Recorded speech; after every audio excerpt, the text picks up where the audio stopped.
नमस्कार दोस्तों, स्वागत है आप सभी का एक बार फिर से आपके अपनी YouTube channel quality content studio पर।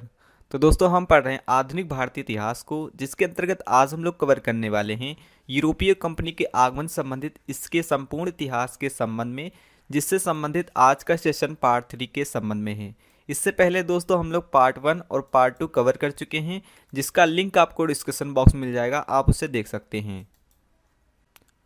तो चलिए शुरू करते हैं। पार्ट 1 में दोस्तों हमने पुर्तगाल और डच कंपनी के बारे में जाना था। इसके अलावा दोस्तों पार्ट 2 में दोस्तों हमने अंग्रेजी कंपनी के बारे में जाना, यानी कि ब्रिटिश ईस्ट इंडिया कंपनी के बारे में जाना। आज का सेशन दोस्तों पार्ट 3 के संबंध में है, जिसमें हम फ्रांसीसी कंपनी के बारे में जानेंगे। सो आइए सबसे पहले जानते हैं फ्रांसीसी कंपनी के आगमन संबंधित इसकी समान जानकारी के संबंध में। ईस्ट इंडिया कंपनी के संबंध में देखें तो दोस्तों सबसे पहले पुर्तगाली ईस्ट इंडिया कंपनी भारत में आई थी। इसकी स्थापना हुई थी 1498 ईस्वी में। इसके बाद दोस्तों ब्रिटिश ईस्ट इंडिया कंपनी की स्थापना हुई थी 1600 ईस्वी में, और इसके बाद स्थापना हुई डच ईस्ट इंडिया कंपनी की 1602 ईस्वी में, और फ्रांसीसी ईस्ट इंडिया कंपनी की स्थापना दोस्तों हुई थी 1664 ईस्वी में। तो इस प्रकार दोस्तों फ्रांसीसी ईस्ट इंडिया कंपनी की स्थापना 1664 ईस्वी में हुई थी। और जिस समय दोस्तों फ्रांसीसी ईस्ट इंडिया कंपनी की स्थापना हुई थी उस समय फ्रांस का राजा कौन था? तो लुईस 14। ये कई बार एग्जाम में पूछा गया है कि फ्रांसीसी ईस्ट इंडिया कंपनी के समय फ्रांस का राजा कौन था? तो लुईस 14 था। पहली फ्रांसीसी फैक्ट्री यानी कि पहली फ्रांसीसी कारखाना दोस्तों स्थापित किया गया था 1668 ईस्वी में सूरत में। और सूरत में ही दोस्तों अंग्रेजों के द्वारा भी पहला कारखाना स्थापित किया गया था। तो अंग्रेजों का पहला कारखाना दोस्तों सूरत में स्थापित किया गया था, और सूरत में ही दोस्तों फ्रांसीसियों का भी पहला कारखाना स्थापित हुआ था। जबकि दोस्तों पुर्तगालियों का पहला कारखाना कोचीन में और डच का पहला कारखाना दोस्तों मछलीपट्टनम में स्थापित किया गया था। तो ये पहले कारखाने भी आपको याद रखने हैं। तो इस प्रकार दोस्तों फ्रांसीसियों ने अपना पहला कारखाना 1668 ईस्वी में सूरत में स्थापित किया, और इसी के एक साल बाद यानी कि 1669 ईस्वी में फ्रांसीसियों ने अपना दूसरा कारखाना मछलीपट्टनम में स्थापित किया। 1673 ईस्वी में दोस्तों फ्रांसीसियों ने पांडिचेरी पर अधिकार कर लिया, जो आगे चलकर दोस्तों भारत की आज़ादी के बाद 1954 ईस्वी में दोस्तों पांडिचेरी पूरी तरह से फ्रांसीसियों से आज़ाद हुआ था। सो दोस्तों फ्रांसीसियों ने 1673 ईस्वी में फ्रांसीसी पर कब्जा किया था, और ये कब्जा छोड़कर 1954 ईस्वी में दोस्तों फ्रांसीसी छोड़कर पांडिचेरी को गए थे। सो दोस्तों ये कुछ महत्वपूर्ण बिंदु थे फ्रांसीसी कंपनी के समान जानकारी के संबंध में। और अब आई दोस्तों हम जानते हैं अंग्रेजों और फ्रांसीसियों के मध्य हुए संघर्ष के संबंध में। इस संघर्ष में दोस्तों अंग्रेजों और फ्रांसीसियों के मध्य 3 युद्ध होते हैं, जिसे कर्नाटक के युद्ध के नाम से जाना जाता है। तो आइए जानते हैं कर्नाटक के तीनों युद्धों के संबंध में, जिनसे संबंधित एग्जाम में क्वेश्चन पूछे जाते हैं। सबसे पहले आइए दोस्तों जानते हैं कर्नाटक के प्रथम युद्ध के संबंध में। कर्नाटक का प्रथम युद्ध दोस्तों हुआ था 1746 ईस्वी में। सो दोस्तों कर्नाटक का प्रथम युद्ध अंग्रेजों और फ्रांसीसियों के मध्य हुआ था, जो चला था 1746 ईस्वी से लेकर 1748 ईस्वी तक। कर्नाटक के युद्ध का मेन कारण दोस्तों था ऑस्ट्रिया उत्तराधिकार का युद्ध। यूरोप में दोस्तों एक देश पड़ता है ऑस्ट्रिया, उसके उत्तराधिकार को लेकर दोस्तों फ्रांसीसियों और अंग्रेजों के मध्य संघर्ष चल रहा था। हालांकि दोस्तों ये युद्ध यूरोप में चल रहा था, क्योंकि दोस्तों भारत में फ्रांसीसी और अंग्रेज भी थे, तो इसका प्रभाव भारत में भी देखने को मिला। और परिणाम यह हुआ कि दोस्तों भारत में भी फ्रांसीसी और अंग्रेज आपस में लड़ने लगे, जिसे कर्नाटक के प्रथम युद्ध के नाम से जाना जाता है। ऑस्ट्रिया और उत्तराधिकार का युद्ध दोस्तों अंग्रेजों और फ्रांसीसियों के मध्य 1740 ईस्वी से लेकर 1748 ईस्वी तक चला था। और फाइनली दोस्तों कर्नाटक का प्रथम युद्ध समाप्त होता है एक संधि के तहत, जिसे एला सापल की संधि के नाम से जाना जाता है। एला सापल की संधि दोस्तों हुई थी 1748 ईस्वी में, जब कर्नाटक का युद्ध समाप्त हुआ था। और इसी कर्नाटक के प्रथम युद्ध के दौरान दोस्तों कुछ भारत में महत्वपूर्ण घटनाएं हुई थी, जिनसे जोड़कर भी एग्जाम में क्वेश्चन पूछे जाते हैं। जैसा कि दोस्तों इसी बीच पांडिचेरी के एक फ्रांसीसी गवर्नर थे, जिनका नाम था डुप्ले। इन्होंने मद्रास अंग्रेजों से छीन लिया था। तो मद्रास अंग्रेजों से किसने छीना था? डुप्ले, जो एक फ्रांसीसी गवर्नर थे। और इसी दौरान दोस्तों सेंट थॉमस का युद्ध हुआ था सन 1748 ईस्वी में।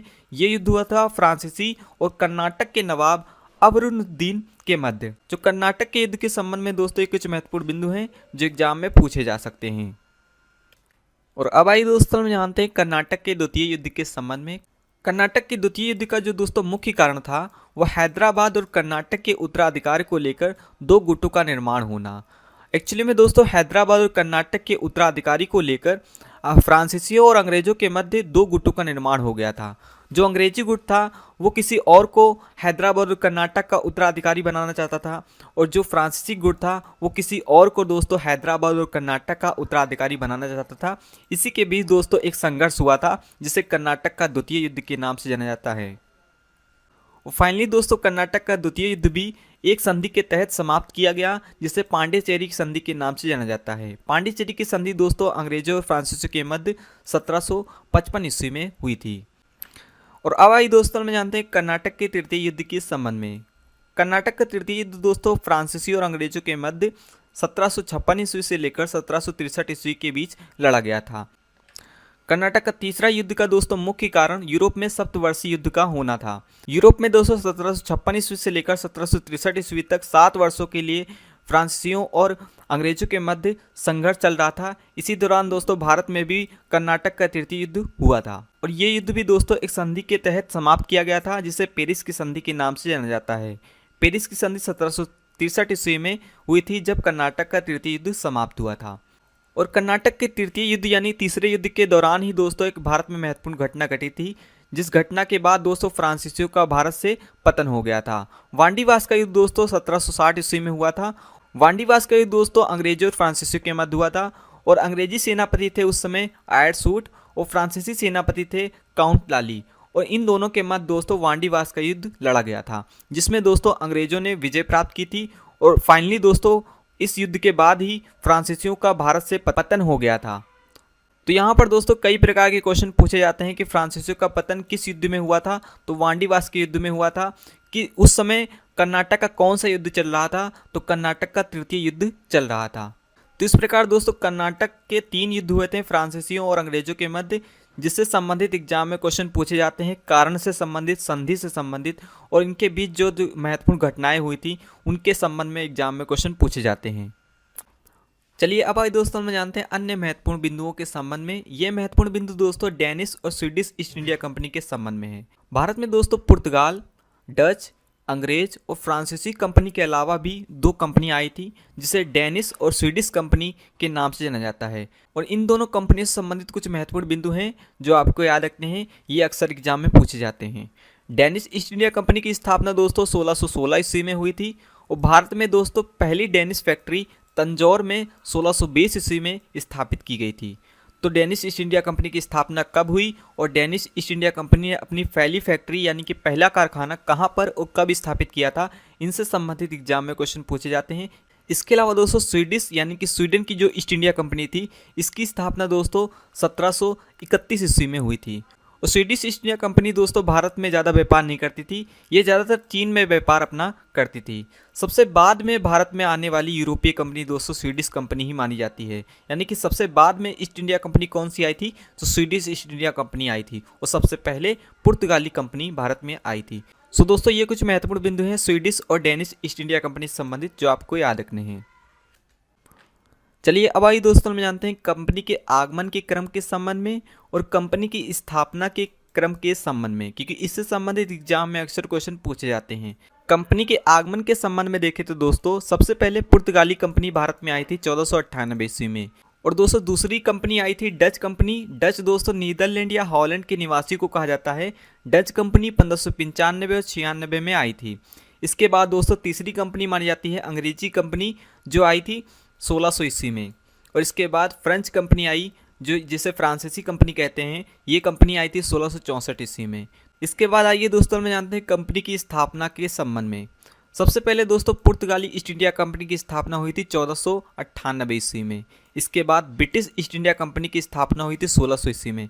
यहाँ पर एक पॉइंट आपको दोस्तों याद रखना है कि सबसे पहले तो पुर्तगाली आए थे, बाद में डच आए थे, लेकिन डच की ईस्ट इंडिया कंपनी की स्थापना ब्रिटिश ईस्ट इंडिया कंपनी की स्थापना के बाद में हुई थी। हालांकि डच पहले आए थे लेकिन ब्रिटिश ईस्ट इंडिया कंपनी की स्थापना पहले हो गई थी 1600 ईस्वी में। इसके बाद डच ईस्ट इंडिया कंपनी की स्थापना हुई थी 1602 ईस्वी में। कंपनी की स्थापना का क्रम जब आपसे पूछा जाएगा तो ये पॉइंट आपको याद रखना है कि ब्रिटिश ईस्ट इंडिया कंपनी की स्थापना पहले हुई थी और डच ईस्ट इंडिया कंपनी की स्थापना बाद में हुई थी। हालांकि दोस्तों डच अंग्रेजों से भारत में पहले आए थे। और इसी क्रम में दोस्तों फ्रांसीसी ईस्ट इंडिया कंपनी की स्थापना हुई थी 1664 ईस्वी में। इसके अलावा दोस्तों स्वीडिश ईस्ट इंडिया कंपनी की स्थापना 1731 ईस्वी में हुई थी। तो दोस्तों यहाँ पर इनका क्रम आपको याद रखना है कि कौन सा कंपनी सबसे पहले आई थी और किस कंपनी की स्थापना किस क्रम में हुई थी इसके संबंध में। और अब आइए दोस्तों हम जानते हैं कंपनी की पहली फैक्ट्री कहाँ पर स्थापित की गई थी इसके संबंध में, क्योंकि इससे संबंधित अक्सर एग्जाम में क्वेश्चन पूछे जाते हैं। पुर्तगालियों ने दोस्तों पहली फैक्ट्री अपनी स्थापित की थी कोचीन में 1503 ईस्वी में। इसी प्रकार दोस्तों डचों ने अपनी पहली फैक्ट्री मुसलीपट्टनम में स्थापित की थी 1605 ईस्वी में। अंग्रेजों ने अपनी पहली फैक्ट्री सूरत में स्थापित की थी 1608 ईस्वी में। और दोस्तों डेनिश फैक्ट्री पहली स्थापित हुई थी तंजौर में 1620 ईस्वी में। और इसी क्रम में दोस्तों फ्रांसीसी ने अपनी पहली फैक्ट्री स्थापित की थी सूरत में 1668 ईस्वी में। तो सूरत में दोस्तों फ्रांसीसी और अंग्रेजों की दोनों की फैक्ट्री स्थापित हुई थी। सो दोस्तों आज के लिए इतना ही। यूरोपीय कंपनी से संबंधित दोस्तों आज का ये लास्ट सेशन था। इससे पहले दोस्तों दो पार्ट पढ़ाए गए हैं, उसका लिंक आपको डिस्क्रिप्शन बॉक्स में मिल जाएगा, आप उसे देख सकते हैं। इस वीडियो कंटेंट की पीडीएफ भी आप फ्री ऑफ कॉस्ट डाउनलोड कर सकते हैं, इसका भी लिंक आपको डिस्क्रिप्शन बॉक्स में मिल जाएगा। और नेक्स्ट वीडियो में दोस्तों इससे संबंधित हम लोग एमसीक्यू डिस्कस करेंगे। तो मिलते हैं नेक्स्ट वीडियो में, तब तक take care and good bye.